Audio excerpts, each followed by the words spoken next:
இன்றைக்கி எலெக்ஷன் முடிவு வந்திருக்கு. விஜய் அவர்கள் 107 தொகுதி கிட்டத்தட்ட இப்போது இருக்கிற நிலவரப்படி 107 தொகுதியில் வந்து கைப்பற்றுவார் அப்படின்னு சொல்லப்படுது. ஆனால் ஆட்சி அமைப்பதற்கு இது போதுமானு கேட்டிங்கன்னா கண்டிப்பாக இல்லை.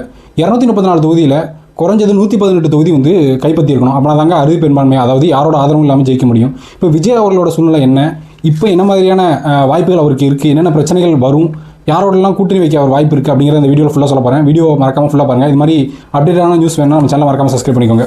இப்போ யாரெல்லாம் எத்தனை தொகுதி ஜெயிச்சிருக்கான்னு பார்ப்போம். இப்போ இருக்க நிலவரப்படி டிவிகே 107, டிஎம்கே 59, ஏடிஎம்கே 47, அப்புறம் வந்து காங்கிரஸ் வந்து 5 சீட் ஜெயிச்சிருக்காங்க. அதுக்கப்புறம் பார்த்தீங்கன்னா முஸ்லீம் லீக் கட்சி வந்து 2, கம்யூனிஸ்ட் வந்து 2, அப்புறம் வந்து பாட்டாளி மக்கள் கட்சி பார்த்தீங்கன்னா அவங்க ஒரு 4 சீட்டு பக்கம் வந்திருக்காங்க. ஸோ விஜய் அவர்களுக்கு இப்போ 107 சீட் இருக்குது. அவர் ஆல்ரெடி 2 தொகுதியில் போட்டிட்டு ஒரு தொகுதியை ரிசைன் பண்ணிடுவாங்க. அப்போ நமக்கு ஒரு 117 தொகுதி போதும். 117 தொகுதி வேணும் அப்படின்னா இன்னும் 10 சீட் வேணுங்க.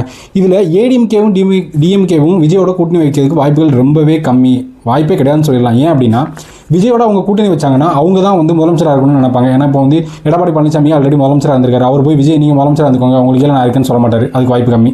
அதுக்கப்புறம் ஸ்டாலினும் அந்த மாதிரி சொல்கிறதுக்கு வாய்ப்பு இல்லை. அப்போ மிச்சம் இருக்க கட்சிகள் என்னெல்லாம் பார்த்தீங்கன்னா காங்கிரஸ் 5 சீட் இருக்குங்க. ஆனால் 5 சீட் போதுமானு பார்த்தா கண்டிப்பாக பார்த்தாது, 10 சீட் வேணும். அது போக பார்த்தீங்கன்னா பாட்டாளி மக்கள் கட்சி இருக்குது, அவங்க ஒரு 4 சீட் இருக்காங்க.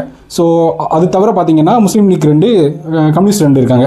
இப்போ இந்த காங்கிரஸ், முஸ்லீம் லீக், கம்யூனிஸ்ட்லாம் சேர்ந்தாங்கன்னா ஓரளவுக்கு கண்டிப்பாக அவங்க ஆட்சி அமைச்சிடலாம். ஆனால் இதுக்கு வந்து பாசிபிலிட்டிஸ் வந்து எவ்வளோ இருக்குது அப்படின்னு பார்த்தீங்கன்னா அவங்க ஏதாச்சும் டிமாண்ட் பண்ணுவாங்க கண்டிப்பாக டிவி கிட்ட. ஏதாவது எங்களுக்கு வேணும், நீங்கள் எங்கள் தொகுதிக்கோ அல்லது கட்சிக்கோ ஏதாவது ஒரு எம்பி சீட்டோ ஏதோ ஒன்று கேட்பாங்க.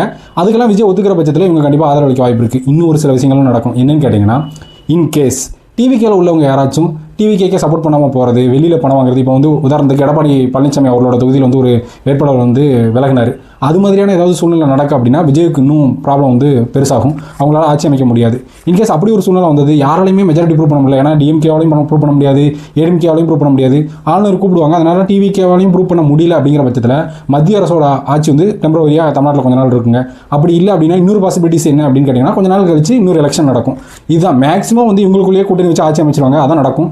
இதெல்லாம் யாராலையும் ப்ரூவ் பண்ண முடியாத பட்சத்தில் சில எம்எல்ஏக்கள் வந்து கலந்து வேறு கட்சிக்கு ஆதரவு தெரிவிக்காங்க, அல்லது இவங்களுக்கு சரியான மெஜாரிட்டி இல்லை டிவிக்கு அப்படின்னா 3 விஷயம் தான். ஒன்று டிவிக்கு ஆட்சி அமைக்கும், அல்லது வந்து மத்திய அரசோட ஆட்சி வரும், இல்லை டெம்பரவரியாக மத்திய அரசோட ஆட்சி வந்துட்டு அதுக்கப்புறம் நியூ எலெக்ஷன் தான் வைக்கணும். இது 3 பாசிபிலிட்டிஸ் தான். டிவிக்கே தவிர மற்ற கட்சிகள் இப்போ ஆட்சி அமைக்கிறதுக்கு வாய்ப்புகள் ரொம்பவே கம்மிங்க. இது மாதிரியான நம்ம ஒரு அடுத்த வீடியோவில் சந்திக்கலாம். நன்றி, வணக்கம்.